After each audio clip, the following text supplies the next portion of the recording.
एक मराठा साम्राज्य की महारानी थी, नाम था अहिल्याबाई होलकर। नाम सुना है? किस किसने नाम सुना है? हाथ उठाओ। अहिल्याबाई होलकर। अहिल्याबाई होलकर ये मराठा साम्राज्य की महारानी थी, बड़ी महान रानी थी। अब इनके कार्यों को गिनना शुरू करें, इन्होंने क्या क्या कार्य किए थे तो शाम हो जाएगी, गिन नहीं पाएंगे। लेकिन बात ऐसी, ऐसा कोई कार्य ही नहीं था जो इन्होंने नहीं किया था। इन्होंने खूब बावड़ियां बनवाई थी, खूब तालाब खुदवाए, खूब मंदिरों का निर्माण किया। काशी विश्वनाथ में इन्होंने शिवलिंग की स्थापना करवाई, बड़े महान कार्य किए। दुर्भाग्य भी था एक, इनके पति की मृत्यु हो गई थी, सती होने जा रही थी कि मैं भी प्राण त्याग दूंगी। ससुर ने बचा लिया। ससुर ने आके बोला, पुत्र तो चला गया, पुत्र वधू मेरे लिए पुत्र से भी बढ़कर है। इस राज्य का पालन कौन करेगा? तुम मेरी बहू की तरह मत रहना, तुम मेरे पुत्र की तरह रहना, तुम राज सिंहासन पर बैठो। माता अहिल्याबाई होलकर का एक पुत्र भी था, उस समय बड़ा छोटा था, पति की मृत्यु हो गई थी। ससुर ने बचा लिया कि यदि तुम भी सती हो जाओगी तो क्या होगा, सारा राज्य अनाथ हो जाएगा, मैं भी मर जाऊंगा, मेरे लिए ना सही अपनी प्रजा के लिए तुम जीवित रहो। मान गई बात को, जीवित रही। न्यायप्रिय थी, इतनी न्यायप्रिय थी कि अपने महल में एक घंटी लगवा ली। घंटी क्यों लगवाई?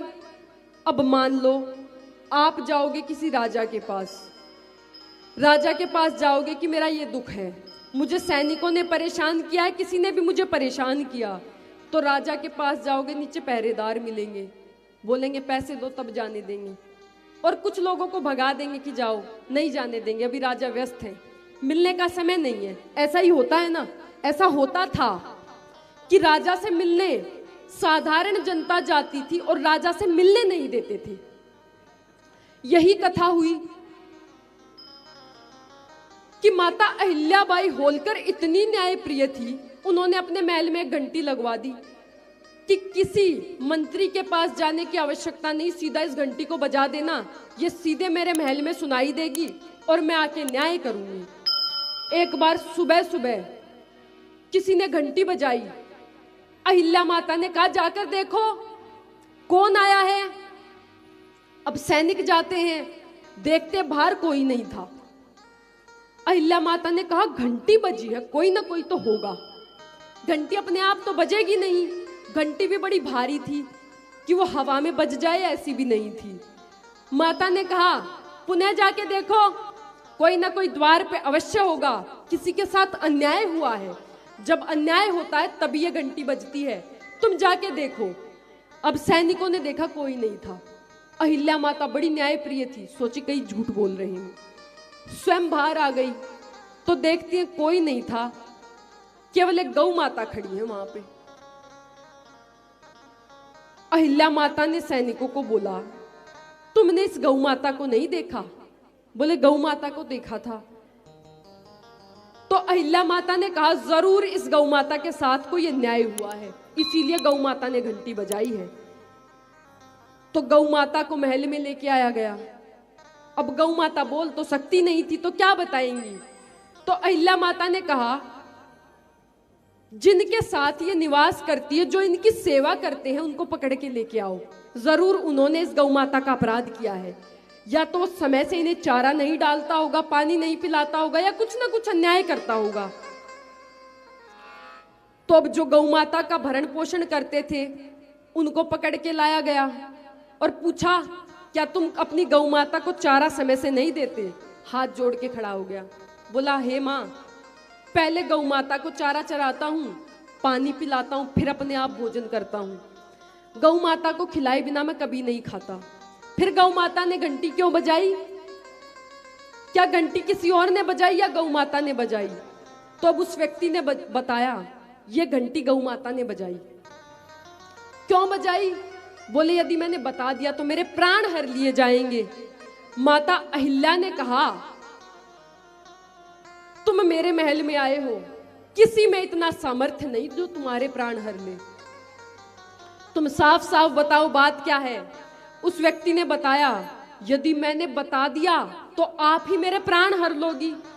माता अहिल्या को बड़ा आश्चर्य हुआ कि मैं बोल रही हूं बताओ और ये बता नहीं रहा, मैं क्यों प्राण हर लूंगी, तुम साफ साफ बताओ।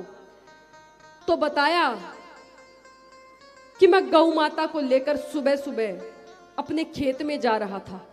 वहीं पर जाकर गौ माता हरी हरी घास खाती है, वहीं पर जल की भी व्यवस्था है।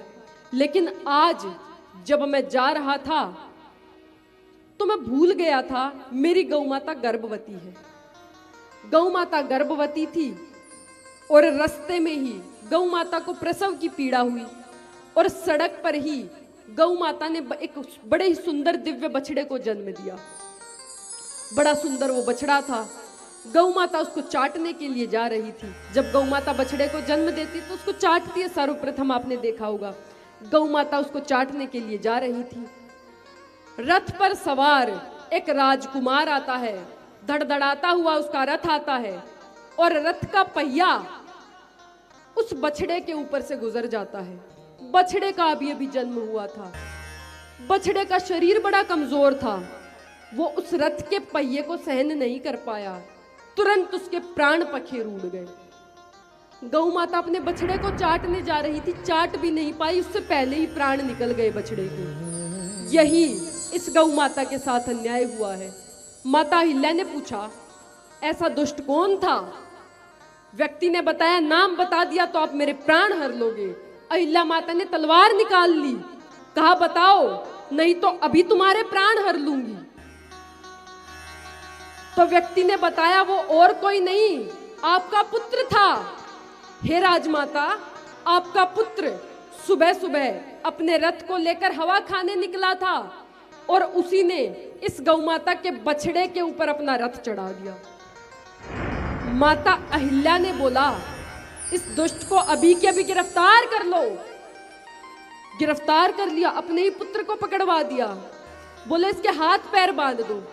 हाथों को ऐसे पीछे करके बांध दिया, दोनों पैरों को ऐसे बांध दिया, रस्सी से बांध दिया, घसीटते हुए ले गई और बोले इस दुष्ट को वहीं उसी स्थान पर गिरा दो जहां पे बछड़े ने अपने प्राण त्यागे थे।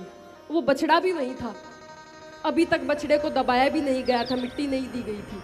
बछड़े के स्थान पर ही अहिल्या माता ने अपने पुत्र को लेटा दिया और उसी सारथी को बुलाया, कहा इस दुष्ट के ऊपर से अपना रथ उतार दो और इसकी गर्दन के ऊपर से रथ उतारना ताकि इसके प्राण निकल जाए।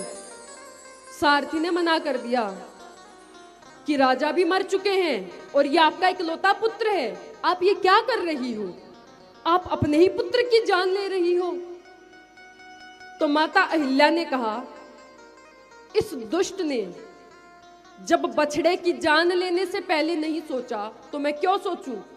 तुम इसके ऊपर से अभी की अभी ये रथ उतार दो। सारथी ने मना कर दिया कि हे राजमाता, आप भले ही मेरे प्राण हर लो, लेकिन मैं ऐसा कार्य नहीं करूंगा। मैं इकलौते युवराज के प्राणों को नहीं लूंगा। अब माता अहिल्या ने दूसरे सैनिकों को बोला, उन्होंने भी बोला बात तो सही है, हम इकलौते युवराज को कैसे मार दें? सैनिक पीछे हट गए। तो माता अहिल्या ने कहा तुम्हें तो बाद में मारूंगी, पहले इसको मारूंगी। स्वयं रथ पर चढ़ गई, अपने ही पुत्र के ऊपर रथ चढ़ाने के लिए बोली अभी इसके प्राण हर लूंगी। रथ को हाँक दिया और स्वयं रथ के ऊपर चढ़कर अपने पुत्र को मारने के लिए चली।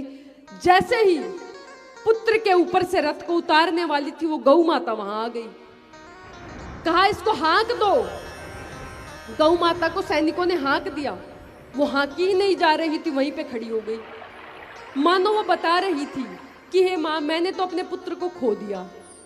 एक पुत्र को खोने का दर्द क्या होता है मैं तो पहचान गई।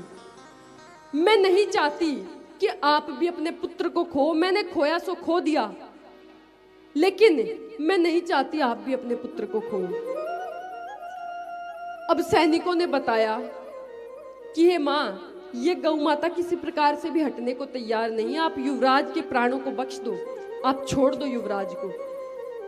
अहिल्या माता ने भी संकेत को समझ लिया, तब जाके उन्होंने अपने पुत्र को छोड़ा। नहीं तो ये गौ की महिमा ऐसी है कि माता अहिल्याबाई होलकर अपने ही पुत्र के प्राण लेने को चली थी, क्योंकि पुत्र पुत्र ने बछड़े के प्राण हर लिए थे।